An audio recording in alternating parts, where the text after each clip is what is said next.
नमस्कार दोस्तों, मैं राजेंद्र कुमार बहुत बहुत स्वागत करता हूं आप लोगों का सिंपल एजुकेशन में।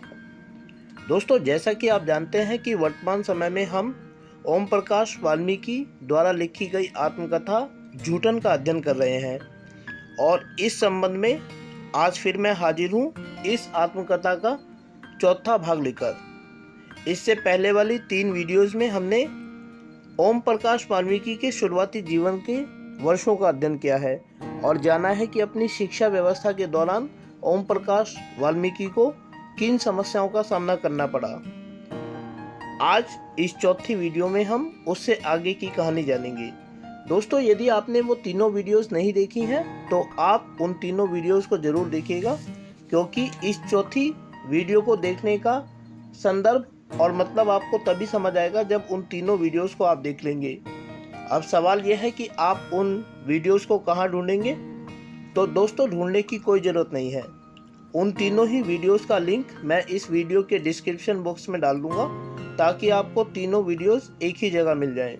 इसके अलावा आप लोगों से मैं ये अनुरोध करना चाहूँगा कि यदि आप पहली बार इस वीडियो को देख रहे हैं तो सबसे पहले मेरे चैनल को सब्सक्राइब करें और साथ ही बेल आइकन को प्रेस करें ताकि मेरी सभी वीडियोस का नोटिफिकेशन आपको सबसे पहले मिलता रहे। तो चलिए, बिना वक्त जाया किए हुए हम लोग आरंभ करते हैं आज की इस वीडियो में ओम प्रकाश वाल्मीकि की आत्मकथा झूठन का अध्ययन। इस घटना के 15 दिन बाद पुलिस के 2 सिपाही बस्ती में आए थे और 10 लोगों को धर ले गए थे। जो भी सामने दिखाई पड़ा बुला लिया। जनेश्वर की आंखों में पट्टी बंधी थी। सुरजन उसी क्षण भीतर आंगन वाले घर में चला गया था, वरना वह भी फंस गया था। मैं उस समय बस्ती में नहीं था। कुछ देर बाद लौटा। आते ही पता चला बालू, धन्नू, मामचंद आदि को पुलिस ले गई है। इलियास के घर के सामने एक बगीचा था। सड़क के किनारे सड़क पार पंचायत घर था। उसी बगीचे में चारपाई पर बैठा इलियास हुक्का गड़गड़ा रहा था। एक बूढ़े पर दरोगा बैठे थे। उनके हाथ में एक रूल था जिसे वे बार बार हवा में लहरा रहे थे। 8-10 सिपाही भी हाथों में लाठी, कंधों पर बंदूकें लटकाए इधर उधर खड़े थे। बस्ती से पकड़कर लाए लोगों को मुर्गा बनाकर लाठियों से पीटा जा रहा था। पीटने वाला सिपाही थक गया था। प्रत्येक प्रहार पर पीटने वाला चीख उठता था। खुलेआम यह शौर्य उत्सव मनाया जा रहा था जिसमें लोग मूक बने तमाशा देख रहे थे। कहीं कोई विरोध या प्रतिरोध नहीं था। बस्ती की औरतें, बच्चे गली में खड़े दहाड़े मार मार कर रो रहे थे। बिना किसी जुर्म के पुलिस उन्हें पकड़ लाई थी। औरतों और बच्चों को रोने के अलावा कुछ सूझ नहीं रहा था। बस्ती के मुखिया कृपा और घिस्सा प्रधान के घर गए हुए थे, जो अभी तक लौटे नहीं थे। बाद में पता चला प्रधान जी किसी जरूरी काम से शहर चले गए थे ऐन वक्त पर। बस्ती के किसी व्यक्ति में इतनी हिम्मत नहीं थी जो दरोगा से पूछ सकता कि उन्हें पीटा क्यों जा रहा है, क्या कसूर है उनका। यह तमाशा घंटे भर चला था। 10 के 10 लोग दर्द से करहा रहे थे। उनकी आंखें चीखें सुनकर वृक्षों पर बैठे पक्षी उड़ गए थे, लेकिन गांव की संवेदना को लकवा मर गया था। मेरे मन में गहरी वितृष्णा भर आई थी। वह संधि की उस किशोरावस्था में मन पर एक खरोच पड़ गई थी जो खौंचकर खींची लकीर की तरह आज भी यथावत है। स्कूल में पढ़ाई गई सुमित्रानंदन पंत की कविता आहा ग्राम्य जीवन भी क्या के एक एक शब्द घोर बनावटी और झूठे साबित हुए थे। उस दिन जो कुछ घटित हुआ उसने मेरे मन में उद्वेलन कर दिया था। शायद दलित कविता के संस्कार भी जागने लगे थे, जो एक लंबी प्रक्रिया के बाद समय आने पर अंकुरित हुए। ऐसे ही अनुभवों ने ठाकुर का कुआं कविता मुझसे लिखवाई थी। ये कड़वी यादें मैं भूल नहीं पाया हूँ।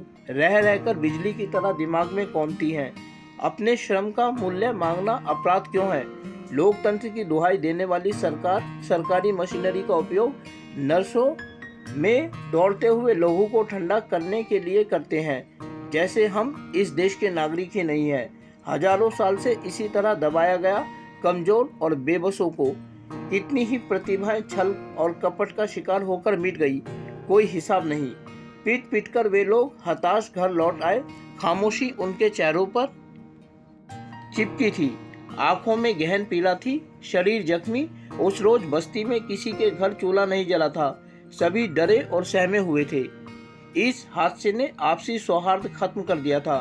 फिर शुरू हुआ एक सिलसिला गांव से पलायन का।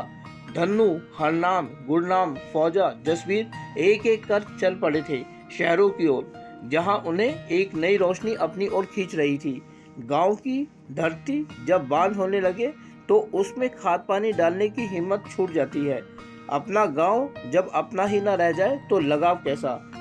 बस्ती में जब भी कोई बीमार पड़ जाता, दवा दारू करने के बजाय भूत प्रेत की छाया से छुटकारा पाने के कार्य, झाड़ फूल, टोना टोटके, ताबीज, गंडे, भभूत आदि की आजमाइश शुरू हो जाती थी। ये तमाम काम रात में किए जाते थे। जब बीमारी लंबी खिंच जाती थी या गंभीर रूप ले लेती थी तो किसी भगत को बुलाकर पूछा की जाती थी।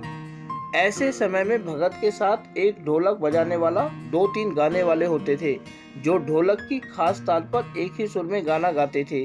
गाने में उस देवता का आह्वान होता था जिसे भगत के शरीर में प्रविष्ट होकर झूमना है। लय ताल सुर से ऐसा माहौल बना दिया जाता था कि अच्छा खासा व्यक्ति झूमने लगे। गाने में अपशिष्ट शब्दों की भरमार होती थी जो देवता के प्रति आत्मीयता दिखाने की अभिव्यक्ति थी। भगत के झूमते ही ढोल और गाना थम जाते थे। भगत के सिर, हाथ आदि हिलते ही मान लिया जाता था कि देवता आ गए हैं। देवता अपना नाम बताता था, सबको राम नाम कहता था और फिर कोई घर का बुजुर्ग देवता के सामने मरीज का सिर तकलीफ बयान करता था। देवता रोगी को छूकर या अन्य कई विधियां थी मुआयना करके योगी के ऊपर भूत छाया का विवरण और उससे निदान की बात कहता था। इन देवताओं को पौन कहा जाता था। कलवा, हरि सिंह, नलवा विशिष्ट और बड़े पौन थे जो ज्यादातर परिवारों में पूजे जाते थे। कई देवियां भी हैं जिनमें माई मर्दान उल्लेखनीय देवी है। कहने को तो बस्ती के सभी लोग हिंदू थे, लेकिन किसी हिंदू देवी देवता की पूजा नहीं करते थे। जन्माष्टमी पर कृष्ण की नहीं, जहार पीर की पूजा होती थी या फिर पौन पूजे जाते थे, वे भी अष्टमी को नहीं, नवमी के ब्रह्म मुहूर्त में। इसी प्रकार दीपावली पर लक्ष्मी का पूजन नहीं, माई मर्दान के नाम पर सुअर का बच्चा चढ़ाया जाता है या फिर कढ़ाई की जाती है। कढ़ाई यानी हलवा पूरी का भोग लगाया जाता है। इस तरह त्योहार कोई भी हो, पूजा इन्हीं देवी देवताओं की होती है। पुच्छा के बाद भूत पकड़कर देवता अपने वश में कर लेता है और उस रोगी को मुक्त करने का आदेश देता है। इसके बाद देवताओं की पूरी इच्छा की जाती है। सुअर की दावत यानी पूजा में सुअर की बलि दी जाती थी और शराब की बोतल। शादी हो या जीवन मरण, देवताओं की पूजा जरूरी थी। यदि कोई भूल जाए या मुकर जाए तो अनिष्ट होने की आशंका रहती थी। ऐसे वातावरण में रहकर भी इन देवी देवताओं में मेरी आस्था होश संभालने यानी सोचने समझने लायक हो जाने के बाद कभी नहीं रही। ये भगत ढोंगी लगते थे। हमारे घर में जब भी ये पूजा होती थी मैं बाहर बैठा रहता था या इधर उधर कहीं घूमता रहता था। बचपन से ही मेरी ये आदतें बन गई थी। पिताजी इन बातों से नाराज होते थे। वे पुरखों के धर्म की बात कहते थे जो मेरे गले ही नहीं उतरती थी, लेकिन मैं इन विषयों पर उनसे बहस नहीं करता था, बस चुप होकर बैठ जाता था। वे चिढ़ जाते थे, डांटते थे, आखिर में तंग होकर वे भी चुप हो जाते थे। बार बार एक ही बात कहते थे, मुंशी जी ईसाई तो नहीं हो गए हो? मैं उन्हें आश्वस्त कर देता था, नहीं, मैं ईसाई नहीं हुआ हूँ। लेकिन मन में एक उबाल सा उठता था जो कहना चाहता था, मैं हिंदू भी तो नहीं हूँ। यदि हिंदू होता तो हिंदू मुझसे इतनी घृणा, इतना भेदभाव क्यों करते? बात बात पर जातीय बोध की हीनता से मुझे क्यों भरते? मन में यह भी आता था कि अच्छा इंसान बनने के लिए जरूरी क्यों है कि वह हिंदू ही हो? हिंदू की क्रूरता बचपन में देखी है, सहन की है। जातीय श्रेष्ठता भाव अभिमान बनकर कमजोर को ही क्यों मारता है? क्यों दलितों के प्रति हिंदू इतना निर्मम और क्रूर है? मुझे डांट फटकार कर पिताजी पूजा में मग्न हो जाते थे। घर के सब लोग वहां होते थे।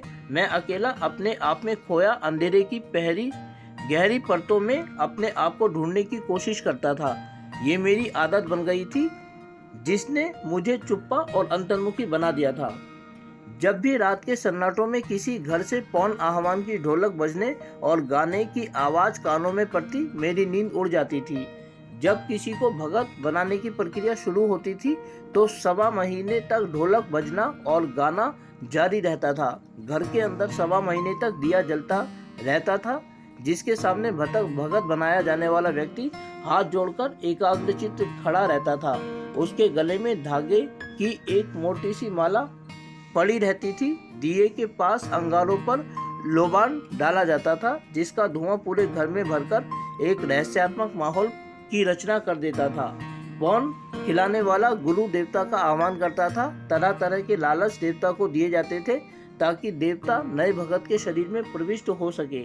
महीने भर के अनुष्ठानों के बाद भी कई लोग भगत नहीं बन पाते थे। जो भगत बन जाते थे वे देवता को सुअर और शराब चढ़ाते थे।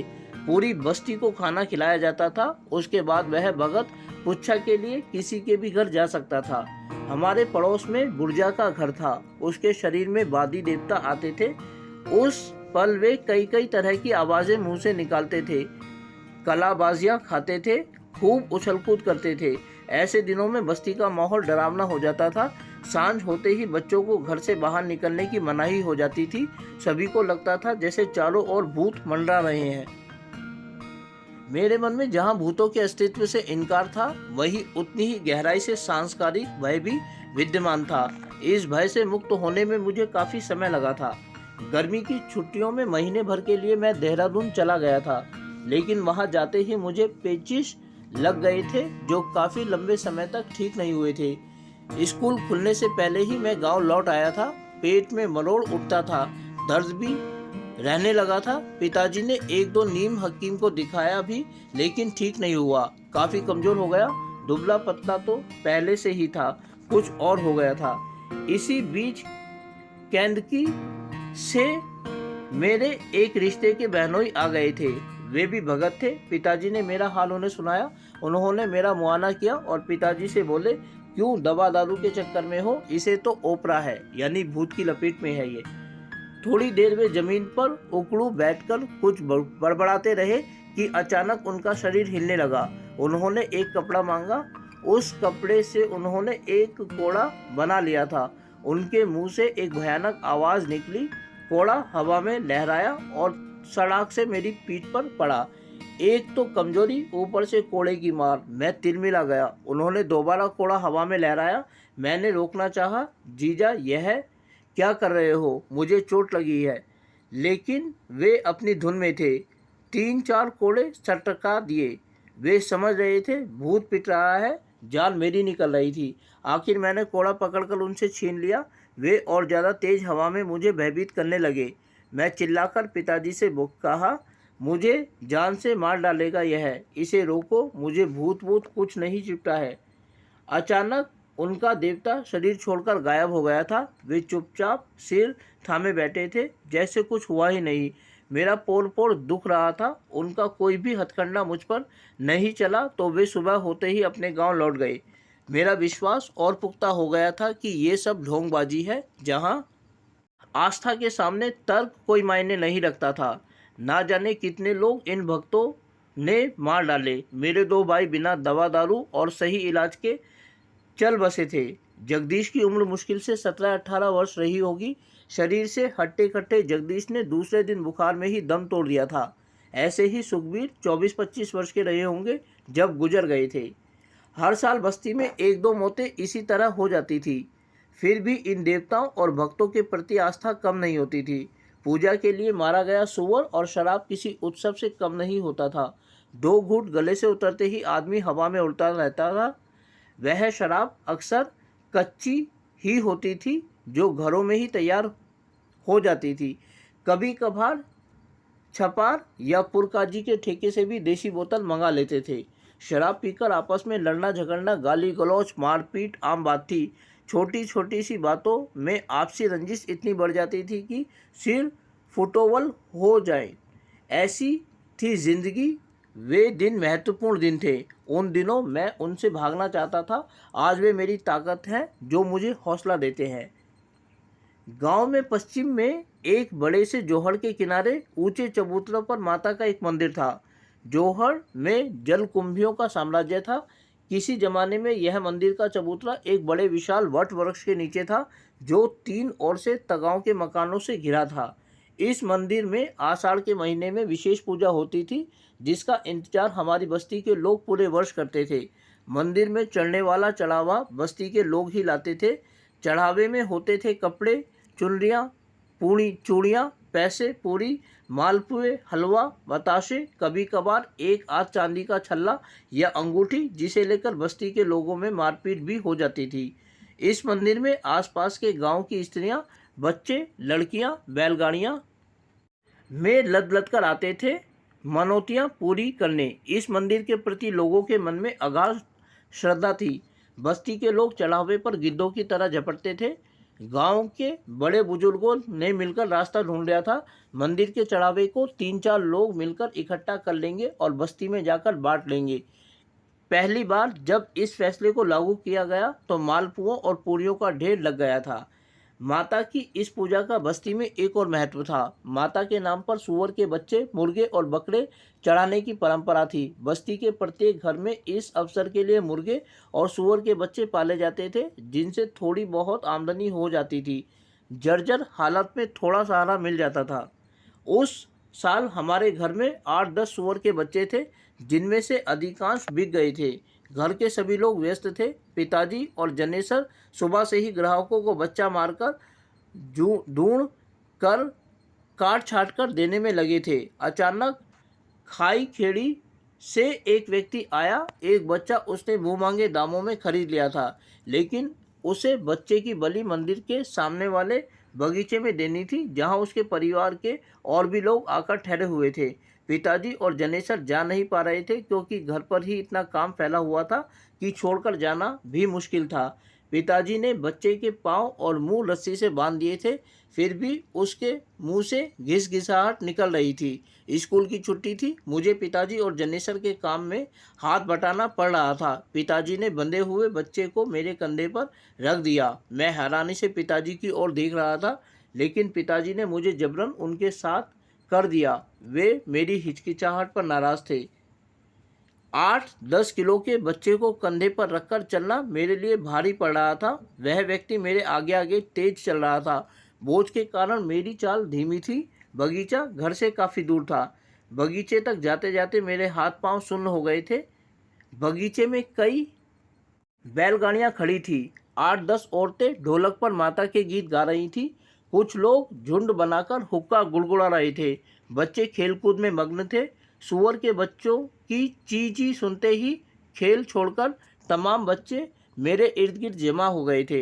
वे सब उस बंधे हुए बच्चे को ताज्जुब से देख रहे थे।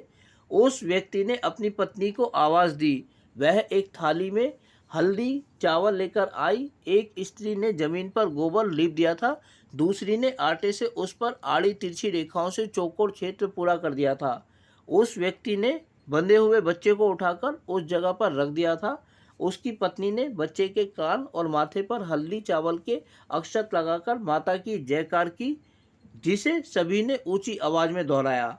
उस व्यक्ति ने मुझसे कहा, लो छुरी और करो शुरू, माता का नाम लेकर। मेरे लिए यह क्षण किसी भयानक विस्फोट से कम नहीं थे। मैंने यह काम कभी नहीं किया था। पिताजी को यह सब करते देखा अवश्य था। वैसे भी मुझे ये सब काम बेहद घिनौने लगते थे। मेरे हाथ कांप रहे थे।